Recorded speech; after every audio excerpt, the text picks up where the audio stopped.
د پاکستان حکومت په دې هیواد کې له تیرو 10 ورځو راهیسې د افغان کډوال د نیولو او له دې هیواد د جبري ایستلو لړۍ چټکه کړې ده. تازه د ملګرو ملتونو د کډوالو عالي کمشنرۍ ویلي چې د اپریل میاشتې له پیله چې 10 ورځې یې پوره کیږي له پاکستان له 40,000 ډیر افغان کډوال افغانستان ته راستانه شوي چې له ډلې 10,000 ډیر کسان په زور او جبر اخراج شوي دي.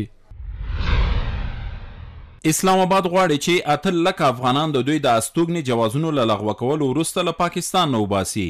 دا د اخراج پروګرام دوهم پړاو دی چې له 2023 میلادي کال راهیسې شاوخوا 800,000 بې اسناده افغانان ایستلي دي. د اپریل له لومړۍ نیټې راهیسې له 4,615 څخه ډیر افغانان له پاکستان خپل هیواد ته ستانه شوي چې له دې ډلې 10,941 په جبري ډول ایستل شوي دي.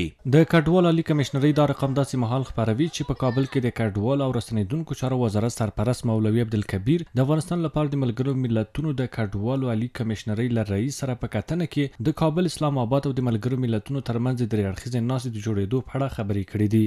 په دې ناسته کې د راستنیدونکو مهاجرینو ستونزو پر حل له پاکستان او ایران سره د درې اړخیزو ناستو د کډوالۍ پر دایمي حل لارو او اسانتیاو په چمتو کېدو خبرې وشوې.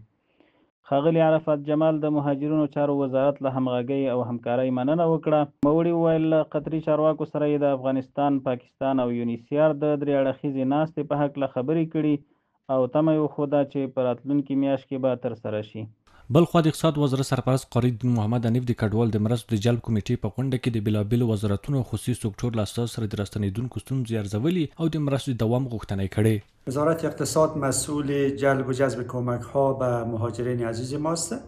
در نشستی که در ارتباط دایر شده بر هماهنگی بیشتر، ایجاد تسهیلات برای مهاجرین عزیز و همچنین سایر نیازمندی‌های از آنها بحث و تبادل نظر صورت گرفته و قرار شد که به منظور پیگیری همه‌جانبه این نشست‌ها به صورت جدی ادامه داشته باشد. پاکستان په دغه هیواد کې د افغان کډوالو شمیر 3 میلیونه ښیي. په دوی کې څه باندې 1.5 میلیونه د کډوالو په توګه ثبت شوي او هغوی چې د پی او آر کارتون لري د جون میاشتې تر پای په پاکستان کې د اوسېدو مهلت ورکړل شوی دی. د افغان کډوالو پر وړاندې د پاکستان حکومت دغه چلند پراخ غبرګونونه لري او دغه پالیسۍ د اسلام آباد په زیان بلل شوی.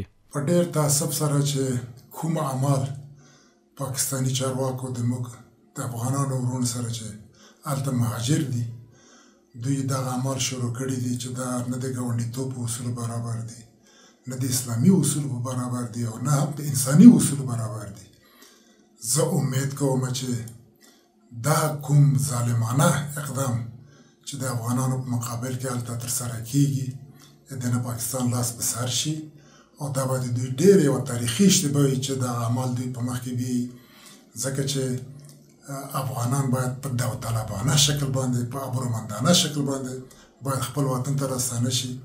دغه اعمالونه باید د پاکستانی چارواکي لاس په سر شي او امید کوم چې په دغه پالیسی باندې سره تجدید نظر وکړي. مهاجرینی که اخراج میشه باید تمام مال اموال مهاجر بهش پس داده شد، نه اینه که مهاجر مورد آزار اذیت قرار بگیره، لطکوب شه، مال اموالش غارت شه و تمام قوانین بین المللی و قوانین اسلامی را پاکستان و دولت پاکستان در پایان مسئله مهاجرین نقض بکنه. دا په داسې حال کې ده چې څو ورځې وړاندې د ملګرو ملتونو کارپوهانو د افغان کډوال د جبري ایستلو په غبرګون کې د پاکستان له حکومت غوښتي چې د کډوالو جبري ایستلو دغه لړۍ ودروي. دوی اندېښنه څرګنده کړې او ټینګار یې کړی چې پاکستان باید د افغان کډوالو د کوربه په توګه خپل اوږدمهاله رول ته دوام ورکړي.